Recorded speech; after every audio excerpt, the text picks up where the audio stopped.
one example, early 20th century mystic, India, who could actually go into, let the Kundalini rise to the Sahasrara while people watched, and they'd see his eyes, you know. But from there he couldn't say anything, so he was in love. Love was in him. There was only love. He was a person able to show us what that actually would look like, you know, publicly visible, but he couldn't convey. When he came back to ajna, which is duality, where there's a self and there's infinity, and there's just a little barrier between them, enough for speech. So he'd come back to ajna and he'd say, I can't tell you. So that's, if words fail you, that's fair enough. But still, some things must be said from lower places where speech can, because speech separates it. Well, yeah. I mean, could you try to once again describe what is this love coming through? You've talked about the will to power, sacrificing itself unto itself, transforming power to love. Talked about the mouthpiece of that's bringing forth a new consciousness. So one love seems to be a major thing. Well, it's everything. We could talk about the phenomenology of this love, because it's really important not to collapse it into other forms of love that have been historic. So we use the same word love for many things, but the love that is the possible future that I'm talking about is different from all of those, and it hasn't been on the earth before, and its phenomenology has to do with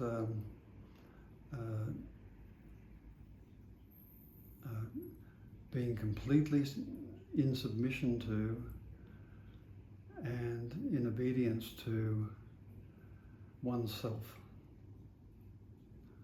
as an individual. Now that's saying an awful lot, opens up the problem of narcissism, but narcissism is the psychology that will get you there. Narcissism is a sort of a broken attempt. You know, the narcissistic personality, that seems to be the structure that is the preparatory structure to get you to the real issue at hand, which is where, if you like, the cosmos seems to want to go. It's beheading, and that's the best way that I could say it at the moment. Anyway, it's absolute submission to the sovereignty of oneself. You talk about sacrifice and surrender to kind of another being. That which one is. That which one is. Yeah, and there's also other. Which is also other, obviously. So it's not just the ego. No. That's the logic of the time. That's the logic. Talking. Yeah, it's the absolute surrender to the love being that one is. And this love being is also other, but not. You have to use that Ouroboros logic, circular logic to get there. It's other, but it's us. It's me, yeah. It's me, yeah. The one. For the individual, yeah. That seems to be what is trying to happen here.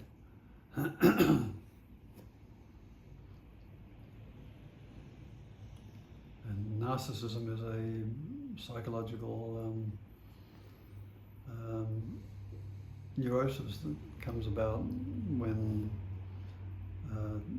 the initiation into the other hasn't happened. There's been a narcissistic wound. So when one looks into the mirror of the psyche, one only sees oneself reflected, and that's the narcissism problem.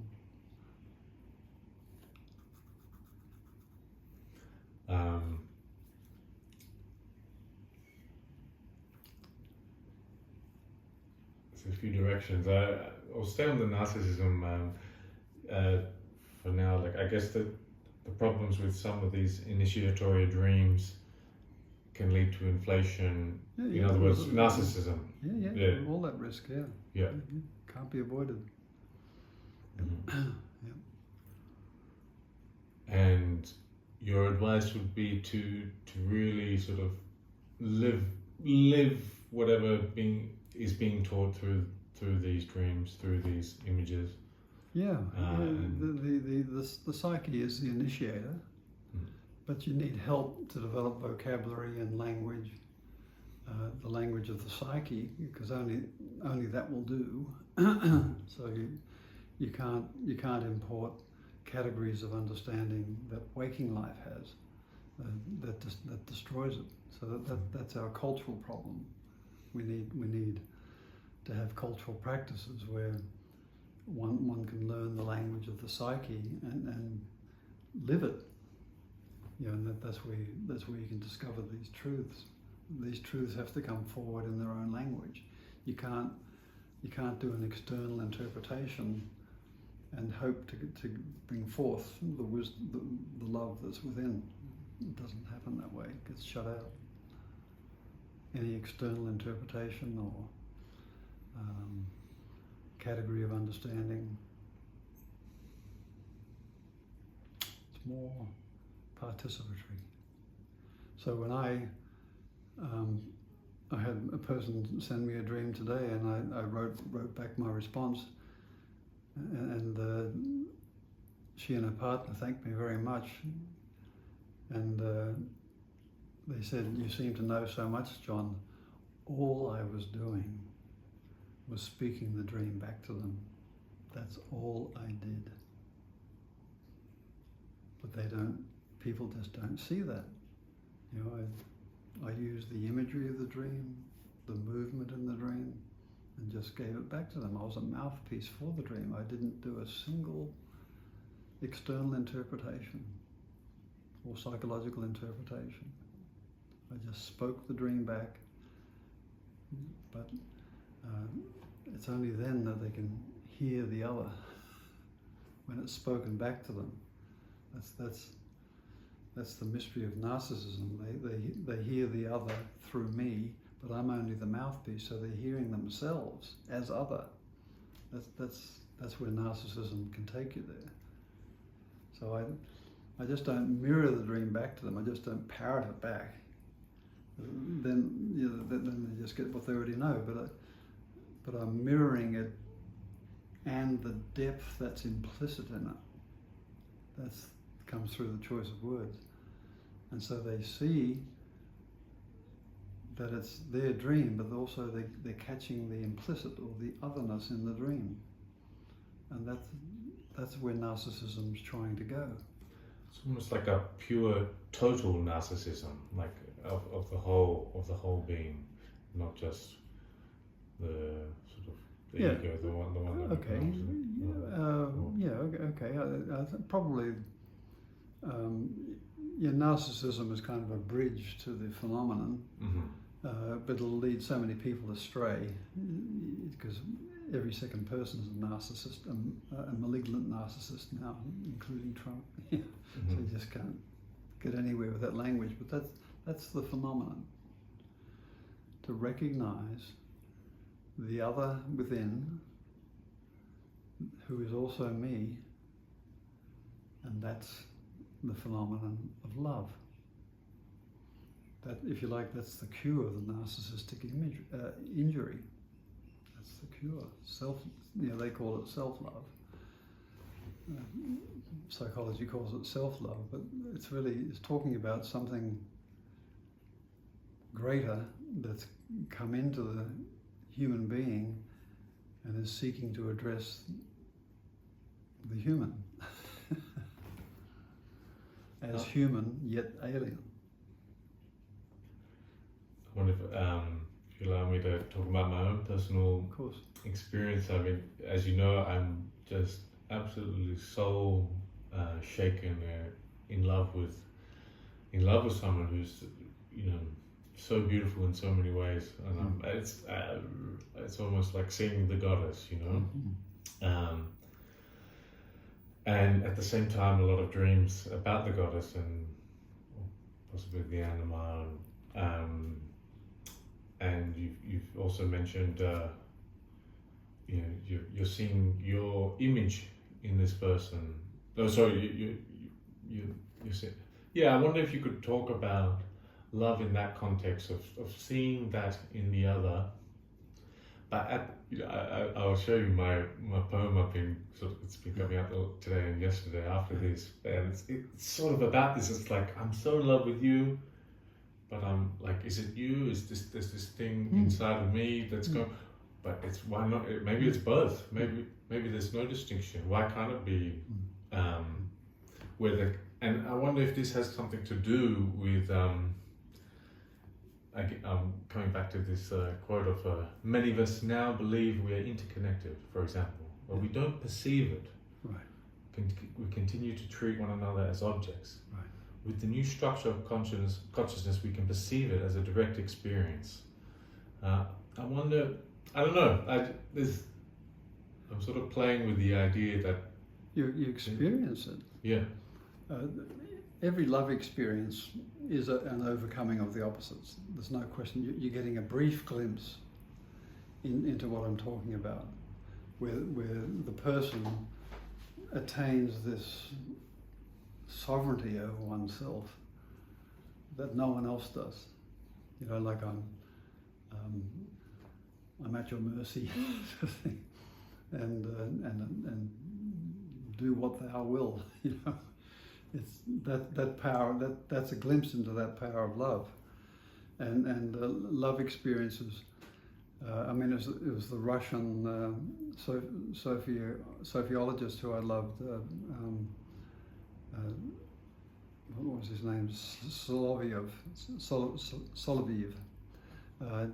19th century, who said, "What's the power that can overcome the twofold impenetrability of life today, the impenetrability of space, so if something occupies that space, it can't occupy that space at the same time, and impenetrability of time, if I'm here at one time, I can't be there at the same time, right? And what power overcomes all of that? Love. He was into Sophianic love, and that's the power. When you're falling in love in somebody, when you're deeply in love, those simultaneity in time and space certainly happens, and that really, like telepathy happens. You know, pick up the phone. Oh, I was just about to call you. You know, that sort of thing, and where you can be in the same space at the same time as making love can do. You know, suddenly the boundaries dissolve, and for a minute you're there. So that's definitely available, but it's like a free gift, and then it's withdrawn, and you're back to your separate selves. And what I'm talking about is a structure that can stabilize over time. I don't think it'll happen because too many other things are happening, but that's the possible future I'm 100% behind. How do you stabilize it? So so a couple who's fallen in love, they're blended or participating in each other's spiritual lives deeply. So if one gets hurt, the other one's devastated, you know, and they're concerned about be careful when you go for that drive, just in case, right? And all that passes, and you go back into your separateness. And people make the terrible mistake that, oh, that means the relationship's over. Well, that's very naive. No, things have just begun. Because the ultimate, what I've been talking about is how, that's why I had that logical structure. How can that maximum difference between the spirit and the person be maintained at the same time that the identity is maintained? That the identity is maintained. How is that that's a different story. And so you can be at your maximum distance from another person's spiritual life, and yet when something goes on in their spiritual life, you feel it. That's a different ball game.